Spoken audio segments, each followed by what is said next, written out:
जय हिंद दोस्तों। पिछले क्लास में भारतीय राज्य व्यवस्था की चर्चा की गई थी।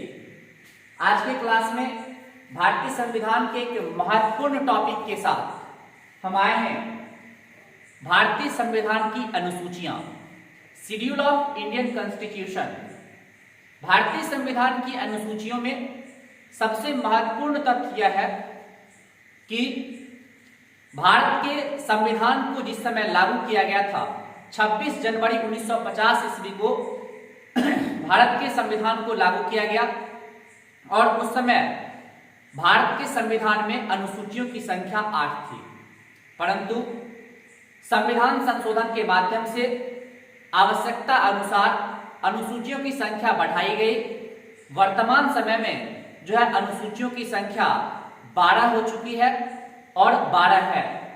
इसमें सबसे पहले पहली अनुसूची की चर्चा की गई है और पहली अनुसूची में लिखा गया भारत एक राज्यों का संघ है। India is A union of state. Bharat एक राज्यों का संघ है। इसका शाब्दिक अर्थ क्या होता है? इसका मतलब होता है कि भारत को देश के रूप में भारतीय संविधान में चर्चा नहीं की गई है। भारत को एक राज्यों का संघ बतलाया गया, यानी कई राज्य को मिलाकर एक अखंड भारत का निर्माण किया गया और इसमें कहा गया कि कोई भी राज्य जो है इससे अलग नहीं हो सकता। इसके बाद भारतीय संविधान में भारत एक राज्यों के संघ के रूप में जो है चर्चा की गई है। उस समय यानी पहले 2 जून 2014 से पहले भारत में राज्यों की संख्या 28 और 7 केंद्र शासित प्रदेश थे। लेकिन 2 जून 2014 को जब आंध्र प्रदेश का पुनर्गठन हुआ तो आंध्र प्रदेश के पुनर्गठन के पश्चात आंध्र प्रदेश और तेलंगाना नामक 2 राज्य बने, जिससे भारत में राज्यों की संख्या 29 और 7 केंद्र शासित प्रदेश हो गए। इसके बाद जो है 31 अक्टूबर 2019 को जम्मू कश्मीर और लद्दाख नामक 2 राज्य, जम्मू कश्मीर और लद्दाख नामक 2 राज्य जो है यानी राज्यों को, जम्मू कश्मीर राज्यों को पुनर्गठित करके जम्मू कश्मीर और लद्दाख नामक 2 केंद्र शासित प्रदेश बनाए गए, जिससे भारत में राज्यों की संख्या 29 से घटकर 28 और केंद्र शासित प्रदेशों की संख्या 9 हो गई। इसके बाद 2019 में ही दादर नगर हवेली और दमन द्वीप, इस दोनों राज्य को मिलाकर, दोनों केंद्र शासित प्रदेश को मिलाकर जो है एक केंद्र शासित प्रदेश बनाया गया, जिससे वर्तमान में भारत में 28 राज्य एवं 8 केंद्र शासित प्रदेश हैं। इसके बाद आगे हम चर्चा करते हैं भारतीय संविधान की दूसरी अनुसूची। दूसरी अनुसूची में लिखा गया है कि भारत के तमाम संवैधानिक पदों के वेतन एवं भत्ते का उल्लेख किया गया। भारत के तमाम संवैधानिक पद में कौन कौन? जैसे राष्ट्रपति का वेतन, उपराष्ट्रपति का वेतन, राष्ट्रपति कितना 5 लाख मिलता है, उपराष्ट्रपति को 4 लाख मिलता है। उसी तरह से नियंत्रक एवं महालेखा परीक्षक का वेतन, सर्वोच्च न्यायालय के मुख्य न्यायाधीश एवं अन्य न्यायाधीश का वेतन, राज्यसभा के सभापति एवं उपसभापति का वेतन, लोकसभा अध्यक्ष एवं उपाध्यक्ष का वेतन। उसके बाद जो है राज्य के उच्च न्यायालय के मुख्य न्यायाधीश एवं अन्य न्यायाधीश का वेतन, विधानसभा के अध्यक्ष एवं उपाध्यक्ष का वेतन, राज्य के विधान परिषद के सभापति एवं उपसभापति का वेतन इत्यादि, यानी और सब जो भी संवैधानिक पद है इसके वेतन, भत्ते एवं अन्य उपलब्धियों की चर्चा अनुसूची 2 में की गई। इसके बाद लाया गया अनुसूची 3। अनुसूची 3 में संवैधानिक पदों के शपथ का उल्लेख किया गया, औथ का उल्लेख किया गया।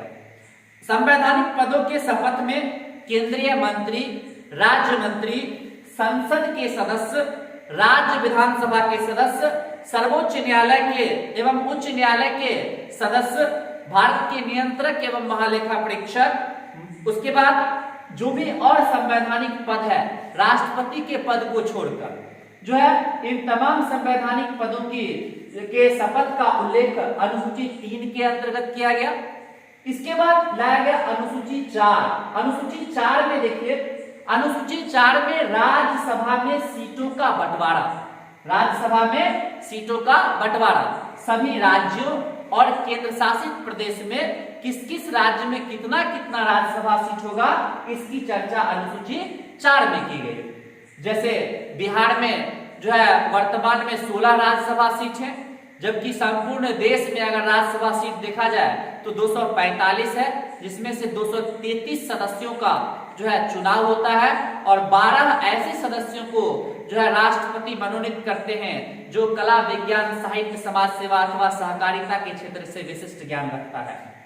उसके बाद अनुसूची 5, अनुसूची 5 में जो है एससी जिसको शेड्यूल कास्ट और दूसरा एसटी जिसको शेड्यूल ट्राइब। एससी का मतलब अनुसूचित जनजाति, अनुसूचित जाति, और एसटी का मतलब अनुसूचित जनजाति, शेड्यूल ट्राइब के विशेष प्रशासनिक सुविधाओं का उल्लेख किया गया, चाहे वो राज्य हो या केंद्र शासित प्रदेश हो। इसमें जो है विशेष प्रशासनिक सुविधा का मतलब कि इसके लिए जो प्रशासन का स्पेशलाइजेशन होगा। उसके बाद जो है अनुसूची 6 लाए गए। अनुसूची 6 में केवल 4 राज्य में एसटी के लिए, इसमें केवल एसटी के लिए, शेड्यूल ट्राइब के लिए, अनुसूचित जनजाति के लिए विशेष प्रशासनिक सुविधाओं का उल्लेख किया गया। अब केवल 4 राज्य इसमें कौन कौन थे? एक असम था, दूसरा त्रिपुरा, मेघालय तीसरा और चौथा मिजोरम। ये 4 राज्य में ही केवल जो है एसटी के लिए, शेड्यूल ट्राइब के लिए जो है विशेष प्रशासनिक सुविधाओं का उल्लेख किया गया। इसके बाद लाए गए 7वीं अनुसूची। 7वीं अनुसूची में संघ सूची यानी 3 प्रकार की सूची बनाए गए, एक संघ सूची, दूसरा राज्य सूची और तीसरा समवर्ती सूची। संघ सूची में वर्तमान में जो है 101 विषय, जबकि पहले 97 था। राज्य सूची है, इसमें पहले 66 विषय, पहले जो था 66 विषय था, वर्तमान में 61 विषय है, यानी 5 सूची को राज्य सूची से निकाल दिया गया। इसी राज्य सूची में से निकालकर 5 सूची को समवर्ती सूची में डाल दिया गया। तो राज्य सूची में जो है पहले 66 था, अभी 61 है, लेकिन समवर्ती सूची में पहले 47 विषय था, वर्तमान में कितना है? 52 विषय है। तो 5 विषय को राज्य सूची से निकालकर समवर्ती सूची में डाला गया, जिससे समवर्ती सूची में विषयों की संख्या 47 से बढ़कर 52 हो गई। इसके बाद अब संघ सूची में किन किन चीजों का वर्णन है? तो संघ सूची में जिसमें जिसमें भारत लिखा हुआ है, यानी भारत सरकार का जो भी जो है निगम है, जैसे भारत संचार हो गया, भारतीय रक्षा हो गया, रेल हो गया, भारतीय रेल, देखते हैं भारतीय लगा हुआ है इसमें, भारतीय डाक, भारतीय डाक लगा हुआ है, भारतीय लगा हुआ, यानी जिसमें जिसमें भारत लगा हुआ है, ठीक है, वो सभी के सभी किसमें आते हैं? संघ सूची में आते हैं। जैसे परमाणु ऊर्जा हो गया, नागरिकता हो गया, जनगणना हो गया, और उसके बाद विदेश सेवा है, बैंकिंग है, बीमा है, शेयर बाजार है, आयकर है, निगम कर है, उसके बाद क्रय विक्रय कर है, सीमा शुल्क है। इन तमाम क्षेत्र को जो है संघ सूची के अंतर्गत रखा गया। अब आप लोग को यह भी लगता होगा कि संघ सूची पर कानून कौन बनाएगा? तो संघ सूची पर कानून बनाने का अधिकार केवल और केवल संसद को होता है। संसद ही संघ सूची से संबंधित विषय पर कानून बना सकती है। इसके बाद आता है राज्य सूची। राज्य सूची के अंतर्गत भूमि रखा गया, जो यानी राज्य से रिलेटेड है। उसके बाद देखते हैं कि राज्य का यानी भूमि से संबंधित जो बंदोबस्त होता है या रसीद कटवाने जाते हैं, देखते हैं कि उसमें बिहार सरकार लिखा हुआ होता है, बिहार सरकार को हम लोग टैक्स पे करते हैं। तो यानी राज्य से संबंधित जो टैक्सेज होते हैं उसमें जो है या राज्य से संबंधित जो विभाग होता है उसको राज्य सूची के अंतर्गत रखा गया। जैसे कृषि है, सिंचाई है, लोक स्वास्थ्य है, पुलिस है, देखते हैं उसमें लिखा हुआ था UP police, Bihar police, Madhya Pradesh police, Rajasthan police, तो पुलिस ये जो है किसमें आता है, राज्य सूची में आता है। उसके बाद कानून व्यवस्था है, मनोरंजन कर है, ये सभी के सभी राज्य सूची के अंतर्गत आते हैं। अब कहिएगा कि राज्य सूची पर जो है कानून कौन बनाएगा, तो राज्य सूची से संबंधित विषयों पर कानून बनाने की शक्ति विधानमंडल को होती है। किसको होती है, विधानमंडल को होती है। और विधानमंडल के कितने अंग होते हैं, विधानमंडल के 3 अंग होते हैं। एक होता है विधानसभा, दूसरा विधान परिषद और तीसरा राज्यपाल। उसके बाद तीसरा जो है समवर्ती सूची है। समवर्ती सूची जिसको अंग्रेजी में जो है कम करेंट लिस्ट के नाम से जानते हैं, संघ सूची को यूनियन लिस्ट के नाम से, राज्य सूची को जानते हैं स्टेट लिस्ट के नाम से, और समवर्ती सूची को कम करेंट लिस्ट के नाम से। तो समवर्ती सूची में जो है समवर्ती सूची में कानून बनाने की शक्ति किसको प्राप्त है, तो समवर्ती सूची में कानून बनाने का अधिकार संसद और विधानमंडल दोनों को है। लेकिन अगर किसी एक ही विषय पर संसद भी कानून बनाए समवर्ती सूची से संबंधित विषय पर और विधानमंडल भी कानून बनाए, तो वैसी परिस्थिति में संसद का कानून अत्यधिक प्रभावी होगा और इसी को सर्वमान्य माना जाएगा। अब समवर्ती सूची के अंतर्गत जैसे वन है, शिक्षा है, विवाह है, तलाक है, सामाजिक आर्थिक नियोजन है, वन जीव संरक्षण है, मापतोल, कारखाना, जनसंख्या नियंत्रण, मूल्य नियंत्रण, सीआरपीसी क्रिमिनल प्रोसीजर कोड, इन तमाम विषयों को समवर्ती सूची के अंतर्गत रखा गया। अब आते हैं हम अनुसूची 8 पर। अनुसूची 8 में क्या क्या है, अनुसूची 8 में भारत के भाषाओं का उल्लेख किया गया है। अब जो है भारत में जो मूल संविधान था, मूल संविधान में भाषाओं की संख्या 14 थी, लेकिन वर्तमान में भाषाओं की संख्या 22 है। अब कहेगा 22 कहां से आया, तो 22 जो है इसमें 8 भाषा जो है भारतीय संविधान में संविधान संशोधन के माध्यम से जोड़ा गया, जिससे भाषाओं की संख्या 14 से बढ़कर 22 हो गई। अब देखिए इसमें सबसे पहले सिंधी भाषा को, सिंधी भाषा को 21वें संविधान संशोधन अधिनियम जो है 1967 के द्वारा जो है जोड़ा गया, जिससे भाषाओं की संख्या 14 से बढ़कर 15 हो गई।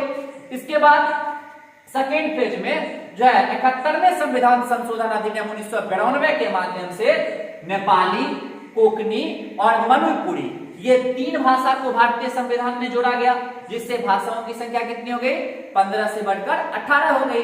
अब जो है इस थर्ड फेज में क्या किया, 92वें संविधान संशोधन अधिनियम 2003 के माध्यम से जो है बोडो, डोगरी, मैथिली और संथाली, इन 4 भाषाओं को भारतीय संविधान में जोड़ा गया, जिससे भाषाओं की संख्या 18 से बढ़कर 22 हो गई। यानी वर्तमान संविधान में कितने भाषा हैं, 22 भाषा है। और मूल संविधान में कितनी भाषा थी, तो मूल संविधान में 14 भाषा थी। अब आते हैं हम 9वीं अनुसूची पर। 9वीं अनुसूची, यहीं से अनुसूचियों को भारतीय संविधान में ऐड किया गया था, क्योंकि 8 अनुसूची तो मूल संविधान में था ही, और जो है 9वीं अनुसूची लाया गया। 9वीं अनुसूची जो है ये भूमि सुधार से संबंधित कानून इसमें लाए गए। भूमि सुधार से संबंधित 13 कानून लाया गया। अब 13 कानून क्यों लाया गया, क्योंकि जो है उस समय भारत आजाद हुआ ही था। 26 जनवरी 1950 आजाद हुआ और 26 जनवरी 1950 ईस्वी को भारत का संविधान जब लागू हुआ, तो लागू होने के पश्चात भूमि अधिग्रहण से संबंधित कानून में कुछ प्रॉब्लम होता था, उसी प्रॉब्लम को दूर करने के लिए, उसी दिक्कतों को दूर करने के लिए जो है भूमि सुधार से संबंधित कानून जो लाए गए। और यह पहली जो है पहले संविधान संशोधन के माध्यम से जो है पहला संविधान संशोधन कब हुआ, 1951 में। पहले संविधान संशोधन 1951 के माध्यम से भूमि सुधार से संबंधित कानून लाए गए और इसमें 13 कानून लाया गया था, लेकिन बाद में जाकर 271 और कानून इसमें जोड़ दिया गया, जिससे वर्तमान में जो है 9वीं अनुसूची में जो है भूमि अधिग्रहण से संबंधित कानूनों की संख्या कितनी है, 284 है। अब इसकी सबसे बड़ी विशेषता क्या है कि इसमें किसी भी तरह का जो है न्यायपालिका के जो है संरक्षण के दायरे से बाहर होगा। यानी न्यायपालिका इस 9वीं अनुसूची में जोड़ी गई कानून की समीक्षा नहीं कर सकती है, न्यायपालिका की समीक्षा के दायरे से बाहर होगा। लेकिन 1973 ईस्वी में केशवानंद भारती वाद था एक, उसमें केशवानंद भारती वाद में यह स्पष्ट कर दिया सुप्रीम कोर्ट ने, सर्वोच्च न्यायालय ने, कि इसमें भूमि सुधार से या 9वीं अनुसूची में जोड़ी गई कानून कोई भी अगर हो और उस कानून को अगर जोड़ा गया हो उसमें और उससे भारतीय संविधान के मौलिक अधिकारों का हनन हो, भारतीय संविधान के मौलिक अधिकार की अवहेलना हो या भारतीय संविधान के मूल ढांचे का उल्लंघन हो, तो वैसी परिस्थिति में जो है 9वीं अनुसूची में जोड़े गए कानून की समीक्षा न्यायपालिका कर सकती है। क्यों? क्योंकि कानून बनाने का काम कौन करता है? कानून बनाने का काम करता है विधायिका और कानून को लागू करता है कार्यपालिका। इन दोनों के ऊपर ही केवल नहीं छोड़ा जाता है, क्योंकि कानून का संरक्षक जो है सुप्रीम कोर्ट को माननीय सर्वोच्च न्यायालय को माना जाता है, इसलिए या माननीय उच्च न्यायालय को माना जाता है। तो इस विषय में से संबंधित कानून की समीक्षा जो है तब कर सकती है जब क्या हो, ये तब कर सकती है जब भारतीय संविधान के मौलिक अधिकारों का हनन हो या संविधान के मूल ढांचे में किसी भी तरह का उल्लंघन हो, तभी न्यायपालिका इस भूमि सुधार से या संबंधित कानून या 9वीं अनुसूची में जोड़ी गई कानून की समीक्षा कर सकती है, अन्यथा नहीं कर सकती है। इसके बाद लाएंगे 10वीं अनुसूची। 10वीं अनुसूची में 10वीं अनुसूची जो है ये 52वें संविधान संशोधन अधिनियम 1985 के माध्यम से जो है भारतीय संविधान में ऐड किया गया। अब जो है इसमें क्या लाया गया? दल बदल विरोधी कानून। यदि कोई एक दल का व्यक्ति दूसरे दल में जाना चाहता है तो वह चुनाव से पहले जाएगा या इसके लिए कुछ कानूनी प्रक्रिया है, उस कानूनी प्रक्रिया से गुजरना होगा, तभी एक दल से दूसरे दल में जा सकता है। इसके बाद लाया गया 11वीं अनुसूची। 11वीं अनुसूची 73वां संविधान संशोधन अधिनियम 1992-93 के माध्यम से लाया गया। अब 92 क्यों और 93 क्यों? क्योंकि 1992 में 73वां संविधान संशोधन लाया गया था संसद में और 1993 में पारित होकर राष्ट्रपति का हस्ताक्षर हो गया था, तब से ये कानून बन गया। अब ये 73वां संविधान संशोधन 1992-93 में चर्चा किसकी है? तो पंचायती राज व्यवस्था की चर्चा है। पंचायती राज व्यवस्था में 29 विषय हैं और जो है यह बलवंत राय मेहता समिति की सिफारिश पर लाया गया था। पंचायती राज व्यवस्था सबसे पहले जो है राजस्थान के नागौर जिले में लागू किया गया। उसके बाद जो है यह महात्मा गांधी की परिकल्पना का जो है सबसे अच्छा उदाहरण है। उसके बाद 12वीं अनुसूची लाए गए। 12वीं अनुसूची ये 74वां संविधान संशोधन अधिनियम 1992-93 के माध्यम से। क्यों 92? 1992 ईस्वी की 1992 में यह अधिनियम ये कानून लाया गया था, लेकिन 93 में ये संसद से पारित होकर इस पर राष्ट्रपति का हस्ताक्षर और मुहर हो गया। इसमें नगर पालिका की चर्चा है, अर्बन एरिया की चर्चा है। इसमें मुख्य रूप से 18 विषय हैं, जिसमें से पार्क, खेल मैदान, मार्ग लाइट, सड़क पर जो लाइट लगाया जाता है, इन चीजों को, पार्किंग, बस स्टैंड, इन तमाम चीजों को सुदृढ़ करने की चर्चा है। उसके बाद अब हम अगले वीडियो में आएंगे आपको भारतीय संविधान के अनुच्छेद के साथ कि भारतीय संविधान में कितने अनुच्छेद हैं, इसमें क्या क्या लाया गया, इन तमाम तथ्यों की चर्चा नेक्स्ट क्लास में करेंगे। फिलहाल लेते हैं ब्रेक। मैं मिस्टर एच रहमान कमसन कोचिंग से कैमरामैन आनंद के साथ नमस्कार, नमस्ते, जय हिंद।